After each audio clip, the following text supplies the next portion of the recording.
کۆماری ئیسلامی ئێران ئەو وڵاتە لە ئێستادا 16 بەنداوی گەورە و بچووکی بۆ گلدانەوەی ئاوی سیروان دروست کردووە. ئەوەش وای کردووە مەترسیەکانی وشکبوونی بەنداوی دەربەندیخان زیاد بکات. لە هەمان کاتا لە ڕێگەی دروستکردنی تونێلێکەوە لە هەوڵی گۆڕینی ڕێڕەوی ئاوی سیرواندایە بۆ ناو خاکی ئێران. بەوەش پێشبینی دەکرێت عێراق و هەرێمی کوردستان ڕوبەڕووی قەیرانێکی گەورەی ئاو ببنەوە.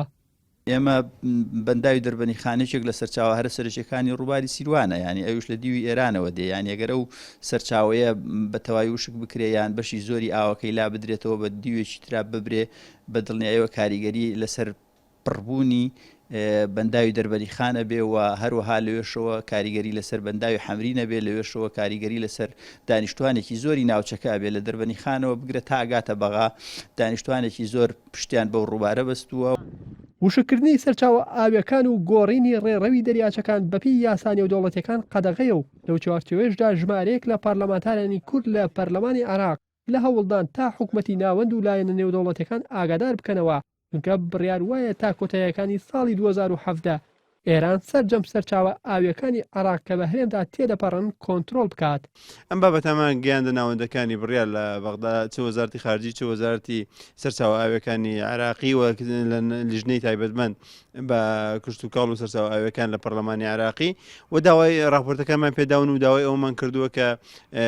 بە تایبەت ئەبێ بەڕێکەوتنێک لەگەڵ ئێرانە ئەم بابەتە چارەسەر بکرێ و عێراق لەم مەترسیە بپارێزرێ بەگشتی و ئەبێ هەنگاوی جدی بنرێ. بەڵام بەڕاستی پێویستی بە ئیرادێکی سیاسی بەهێزە ئەوە پێویستەکە ئێمە فشارەکەمان زیاترکەمە پێویستم بە هاوکاری کۆی لایەنەکان.